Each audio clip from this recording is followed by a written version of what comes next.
Hello YouTube, welcome back to our channel. I'm Garrett with Geek Homestead. This is our video entry into Buckrun11's November Prepper Challenge. It's his Build It Challenge. Today I'm going to be building a indoor clothes rack. I was hoping to build a rabbit grow out pen, but I haven't accumulated all the lumber I need for that project. So that'll be a project I'll do later on this winter.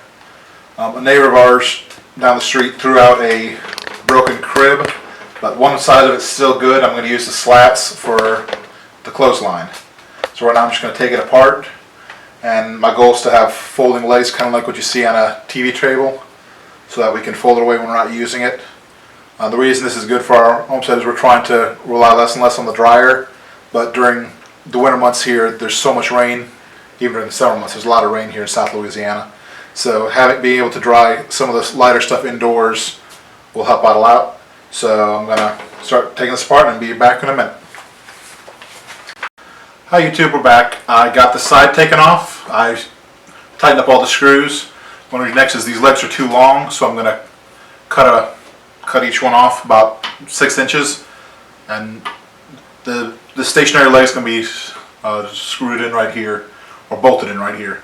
So I'm going to take my jigsaw and cut this. I'm going to try to match the cut on the other side and go from there. So.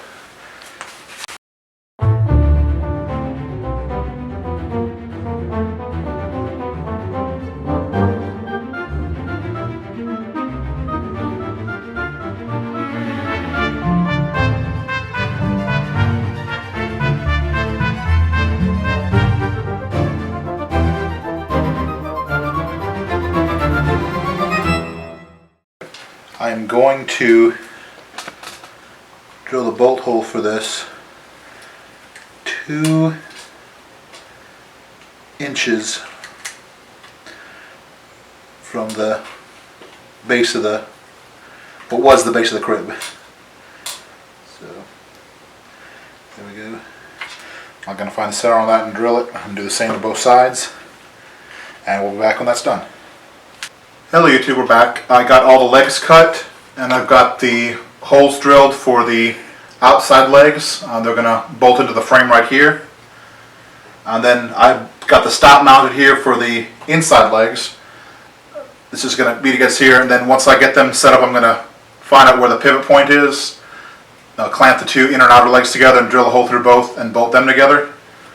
And I'll show you what it looks like once that's done. Hello YouTube, we're back. We got the legs on. This is basically how it's going to look. We haven't found the exact center point yet here for the pivot. This needs to come up a little more. But how it's going to work is I'll fold all the way over. That'll fold all the way up and hide away. And then when we set it up, fold in place, and ta-da! Right now it's sinking a little in the front here, so we're going to have to push that in a little, the back in a little bit before we drill the holes. But that's pretty much it, how it's going to be.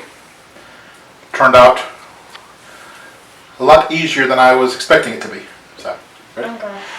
Well, we're done. We found the pivot point. It's not exactly perfect, but it works. See, it collapses down to very little. And to use it, you open this up, flip this up and over, and it rests.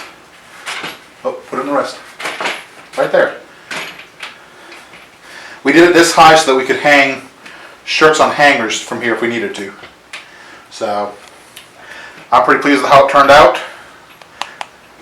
Next one I might use a little bit thicker wood if possible, but this will serve us now. And hope you all enjoyed the upcycle of a discarded crib into a indoor clothes hanger. See y'all.